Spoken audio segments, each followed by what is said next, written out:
Hi, my name's Phil. I like talking about politics, and in this video I'll be discussing Rishi Sunak's first outing at Prime Minister's Questions as Starmer and Blackford set out their stall early for what they think are going to be the most fruitful lines of attack on the latest clown in charge of the circus. But first, if you'd like to be notified of daily news and politics, please subscribe to the channel and click the bell notification icon.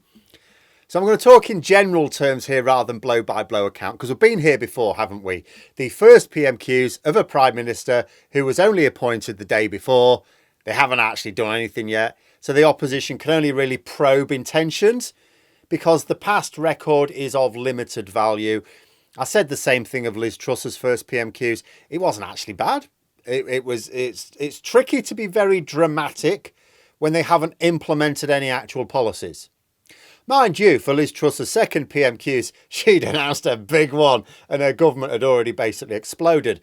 The same's not going to be true of Rishi Sunak, really. He'll have a few good weeks of making it tough going for Labour and the SNP and anyone else.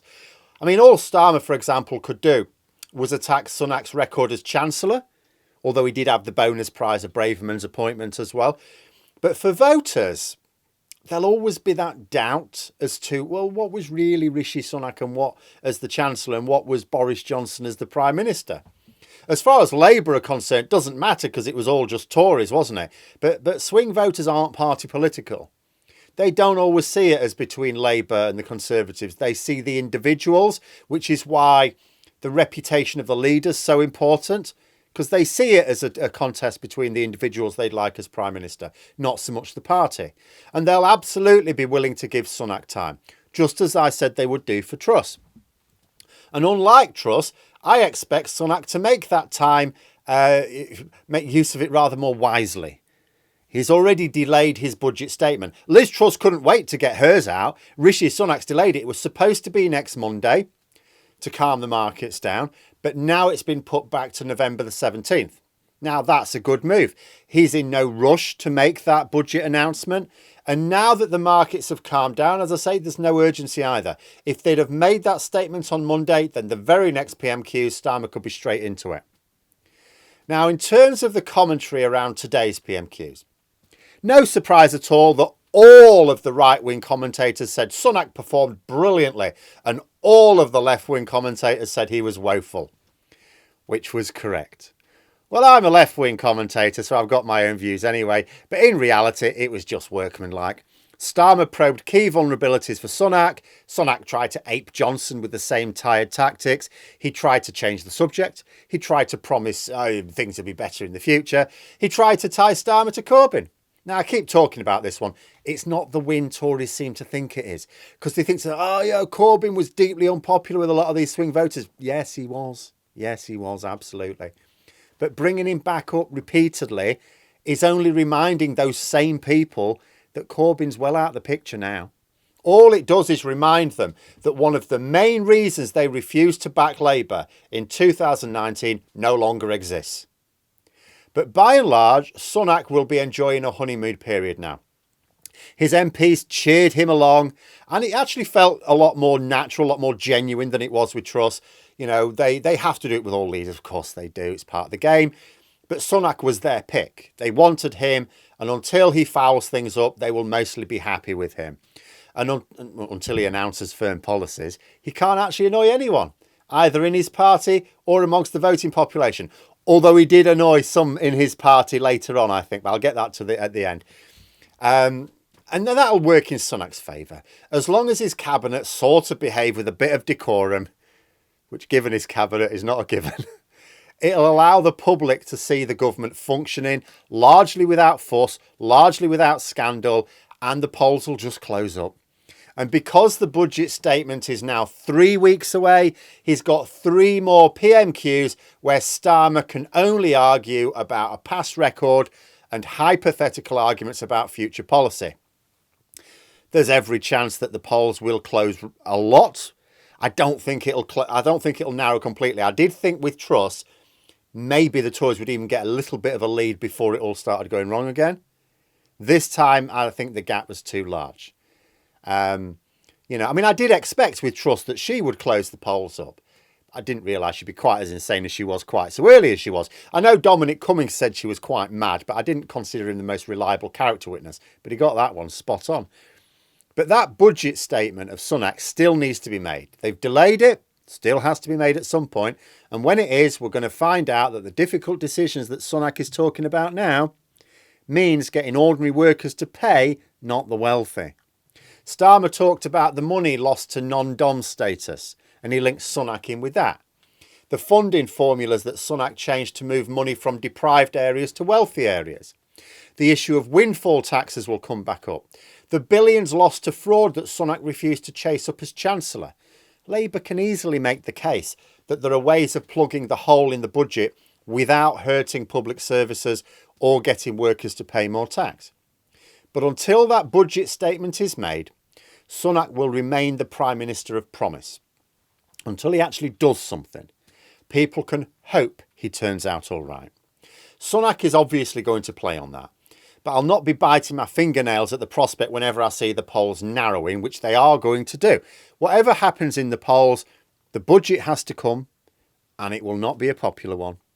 Then we've got the NHS winter crisis, raging industrial action, winter blackouts, continuing cost of living crisis, recession.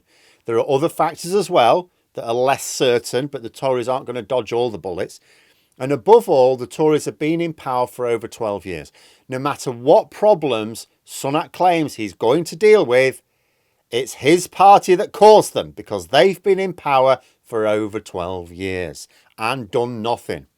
And he was the Chancellor who managed the economy as it headed towards all these problems he now cites. And where Starmer attacked Sunak's integrity with the appointment of Braverman, the reverse Robin Hood funding changes, you could say, and protecting non-dom status, which is basically just a way of letting very rich people decide not to pay quite so much tax to the UK, Ian Blackford of the SNP decided to attack Sunak's compassionate conservatism because Sunak tried to suggest his government would behave with integrity, but also with compassion. Blackford reminded him he was the Chancellor who removed the universal credit uplift. Sunak kept saying he would protect the most vulnerable, but he didn't as Chancellor before, and he was refusing to confirm that benefits would rise with inflation as Prime Minister. Blackford then also poked at the appointment of Braverman, asked if he will admit he made a mistake and replace her. Sunak just responded basically by saying how pleased he was to have spoken to First Minister Nicola Sturgeon and that he was looking forward to working with the Scottish Government. Okay, not really answering the question, but at least he wasn't ignoring the heads of British governments like his predecessor. But going back to those right-wing commentators saying it was a strong performance from Sunak.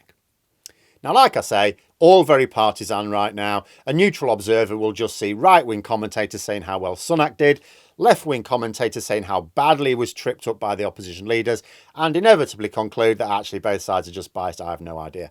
So there's no point me adding in what I thought as such. But I will say this. Although I've said that Sunak will remain relatively robust until he actually puts a policy into action, he'll always be able to deflect whatever anyone throws at him until he actually has to put his money where his mouth is. While he hasn't actually done anything yet, he can claim that what he will work out. So Labour, SNP, Lib Dems all have limited lines against him right now. But it can work both ways as well.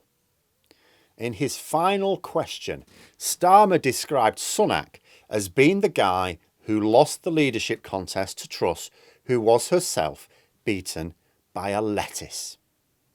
There's no real way of emerging from that one, is there? It's the perfect quip. There's nothing you can do other than prove your detractors wrong. And to do that, Sunak needs to achieve something as Prime Minister.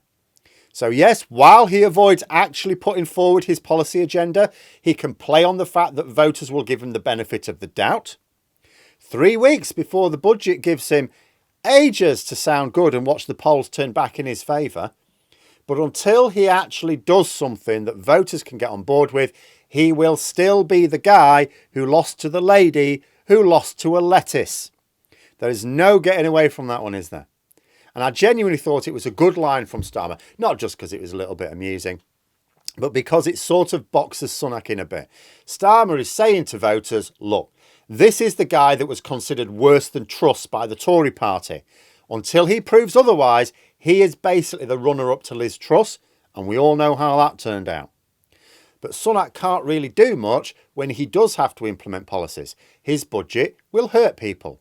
He will try and tell them it's unavoidable, but Labour are ready for that. He will then need to address our healthcare problems for this winter, our energy security problems, the cost of living. He's not going to. He will say he will, but he's not going to. He will tell people, oh, I've totally got a plan, but it'll just take a few years. Few years? What, you mean after the next election? Yeah. Just vote for us again. You know, it'll be fine. You know how it is. You know it'll work. You know, if Starmers can get voters to focus on what Sunak does, not what he says he'll do. Forget what he says he'll do.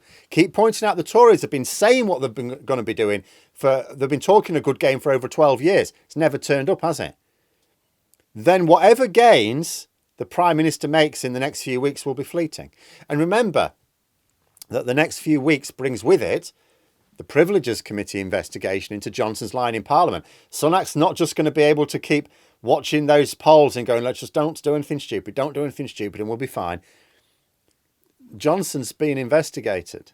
That's going to be back in the news. Now, Sunak may not get mileage from trying to drag Corbyn into things, but Labour have got immense scope for dragging Johnson up again. After all, he is the former Prime Minister that the current Prime Minister cannot afford to distance himself from. And there remains the risk that he could still be PM in the future as well. I don't think there is really, but as far as the voters are concerned, he keeps sniffing around. If the Tories remain in power, they could still end up with Johnson again. But there we are anyway. As things go, Sunak did as well as could be expected in that PMQs, and we may still see a few more like it before the real scrutiny can begin. But I will just finish off. I did promise that I would mention something Sunak did actually get some credit for. He did score a big win. So later on, as a result of a question from Caroline Lucas, I think, of the Green Party, he reiterated his support for a ban on fracking.